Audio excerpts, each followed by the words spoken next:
Naisip mo ba kung bakit may mga biik na bigla ang nagkakasakit at namamatay? Maaaring ito ay dahil sa Glasser's disease, isang kondisyon na dulot ng bakteriyang kung tawagin ay Glycerella parasuis. Bagamat hindi ito kadalasang nakikita, malaki ang epekto nito sa mga babuyan lalo na sa panahon ng pagwawalay ng mga biik. Ang sakit na ito ay karaniwang nakakaapekto sa mga batang baboy at nagdudulot ng lagnat, pamamaga ng kasukasuhan at biglaang pagkamatay. Pero huwag kang mag-alala.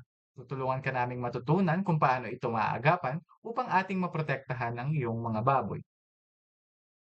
Ang Glasser's disease ay dulot ng bakterya na karaniwang matatagpuan sa katawan ng baboy. Ganun pa man, kapag sila ay na-stress buhat ng paglilipat sa bagong kulungan o maling pagpapakain, maaring magdulot ito ng impeksyon sa baga, kasukasuhan, at pati na rin sa utak. Kumakalat ito sa pamamagitan ng sipon o direktang kontak sa ibang baboy, kaya mahalagang maagapan agad ito. Ang mga baboy na may Glasser's disease ay maaaring magpakita ng pagkawalan ng ganang kumain, lagnat, hirap sa paghinga, malalang pag-ubo, hindi voluntaryong pagginig at paggalaw ng mga paa habang nakahiga, at pamamaga ng mga kasukasuan. Sa mga malalang kaso, may ilan ding nagkakaroon ng mamula-mula at asul na balat at pagtagilid ng ulo.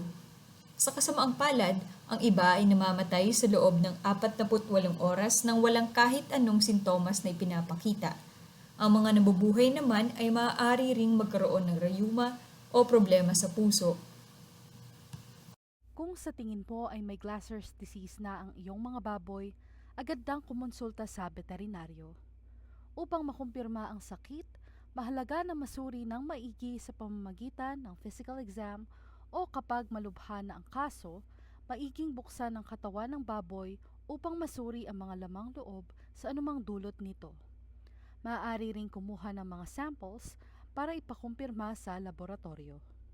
Ang pinakamainam na paraan para labanan ng Glasser's disease ay ang pag-iwas dito.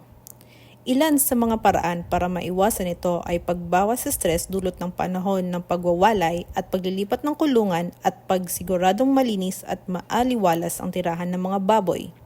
Mahalaga rin ang pagbabakuna. Sundin ang tamang ischedule ng pagbakuna ng mga inahin at biik para sila ay maprotektahan sa mga panahong pinakamadali silang maapektuhan. Kung maagang natukoy ang Glasser's disease, maaaring makatulong ang mga antibiotic. Ganun pa man, huwag itong gamitin ng walang payo ng veterinaryo dahil ang maling paggamit ay maaaring magdulot ng resistensya sa gamot. Gamutin lamang ang mga may sakit na baboy at bigyang pansin ang mga pangmatagalang solusyon tulad ng tamang pamamahala sa babuyan. Gaya nga ng nabanggit namin, stress ang pangunahing sanhi ng Glasser's disease. Buhat doon, mahalagang matulungan ang iyong mga baboy sa pamamagitan ng tamang pagpapakain, pagbibigay ng maayos at angkop na kapaligiran at pagpapanatiling malinis ng kulungan. Lagi nating isipin na ang maayos na pag-aalaga ay malaking tulong para sa kanilang kalusugan.